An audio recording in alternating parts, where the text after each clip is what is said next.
మేము చేసి చూపిస్తాము. నాకు యాక్చువల్లీ ఇది సక్సెస్ మీట్ లాగే అనిపిస్తుంది ఈరోజు. So yes, I think Sriram Venkat garu will speak now. అందరికీ నమస్కారం అండి. This is Sriram, son of Suryachandrarao. ఇక్కడికి విచ్చేసిన మీడియా మిత్రులకి, ఎస్పెషల్లీ జర్నలిస్టులకి అందరికీ పేరు పేరున thank you so much. Yeah, daughter of Prasadarao, ఇది నాకు చాలా dearest project with closest people. ఎందుకంటే డీరెస్ట్ ప్రాజెక్ట్ అంటున్నానంటే నేను Zee five or Zee Telugu whatever, నా డీరెస్ట్ పర్సన్ మా అను మేడం, మా జయంత్, ఇట్లా చెప్పుకునేప్పుడు చాలామంది ఉంటారు. వాళ్ళు ఎప్పుడు నన్ను ఎంకరేజ్ చేస్తూ ఎక్కడా కూడా, అంటే నాకు సక్సెస్ మీరు ఏదో పట్టుకుని సక్సెస్ అంటారు కానీ ప్రతిదీ వాళ్ళు సక్సెస్ఫుల్ ప్రాజెక్ట్ నాకు ఇస్తున్నారు తప్ప నేనేం సక్సెస్ చేసింది ఇందులో ఏం లేదు. బట్ వాళ్ళు చూస్ చేసుకునే ఒక ఈ ప్రొడ్యూసర్ అయితే ఈ ప్రోడక్ట్కి జస్టిఫికేషన్ ఉంటుందని నన్ను చూస్ చేసుకుని వాళ్ళు ఈరోజు నన్ను ఇలా నిలబెట్టారు. Thank you ji. Closest people అంటే నాకు రాజా ఎప్పటి నుంచో ఫ్రెండ్. బట్ ఇది సిరీస్ చూసిన తర్వాత రాజా యాక్టింగ్ చాలా చూశాను కానీ బట్ ఇందులో నాకు ఎందుకో ఆ ప్రసాదరావే కనిపించాడు, ఆ ఫాదరే కనిపించాడు. నేను ఇప్పటివరకు ఫ్రెండ్గా అనుకున్న రాజాని, ఒక ఆడపిల్ల ఉంటే మన ఇంట్లో మనకి కానీ మన బ్రదర్కి కానీ ఎవరికైనా ఉంటే వాళ్ళు ఎలా ఆలోచిస్తారు అనేది నాకు చాలా కనెక్ట్ అయిపోయింది. సో మా బ్రదర్ 2-3 సార్లు వచ్చినప్పుడు ఇక్కడ చెప్పాను, ఈ సీరియస్ నీకు బాగా కనెక్ట్ అవుతుంది, ఎందుకంటే వాడు అంతలా ఆలోచిస్తాడు ఆడపిల్ల కోసం. సార్ నాకు ఆడపిల్ల లేదు కాబట్టి నాకు తెలియదు, వాడిని చూసి నాకు అనిపించింది. ఆ రోజు నుంచి రాజాని నేను మా బ్రదర్ అనుకుంటున్నా.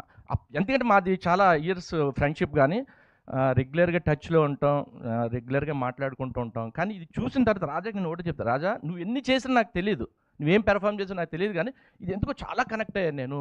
అది ఆ క్యారెక్టర్లో అంత ఇమిడిపోయావు నువ్వు. నిన్ను చూస్తున్న ప్రసాదరావు ఒక ఆడపిల్ల తండ్రిగానే కనిపించావు తప్ప నాకు ఎక్కడ నా రాజా నా ఫ్రెండ్ అనేది కనిపించలేదు. So okay, Bhanu, she's also closest friend ఎప్పటి నుంచో.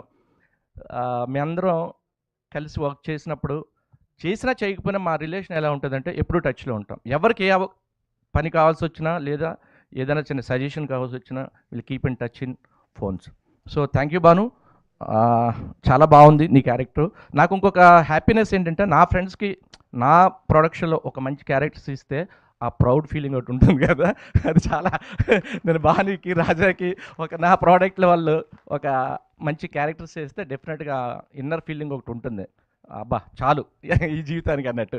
అలాగా ఇది ప్రతి పేరెంట్స్కి చాలా కనెక్ట్ అయ్యే సబ్జెక్ట్, ఎస్పెషల్లీ ఫాదర్స్కి చాలా కనెక్ట్ అవుతాడు. అంటే ఆడపిల్ల కోసం వాళ్ళు ఎంత థింక్ చేస్తారు, ఎంత ఓవర్ థింక్ చేస్తారు, ఎంత ప్రీషియస్గా వాళ్ళని చూసుకోవాలని ఫీల్ అవుతారని contact. Thank you so much Krishna గారు, బ్యూటిఫుల్గా మీరు ఈ కథని రాశారు.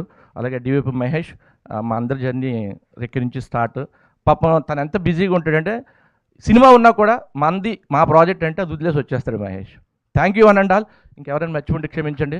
బావా థ్యాంక్ యూ సో మచ్, మీ సపోర్ట్ ఎప్పుడు నాకు చాలా గ్రేట్ఫుల్గా ఉంటుంది, అది వన్ వర్డ్లో చెప్పలేను. Thank you one and all. Thank you so much and hearty congratulations on the hattrick అండి, hattrick success with Telugu Zee five. So yeah, ఇంకా ఇలాగే మీ కాంబినేషన్ కొలాబరేషన్ కంటిన్యూ అవ్వాలని కోరుకుంటూ సత్యనారాయణ రాజు గారు, ఎస్ ప్లీజ్. అందరికీ నమస్కారం అండి. ముందుగా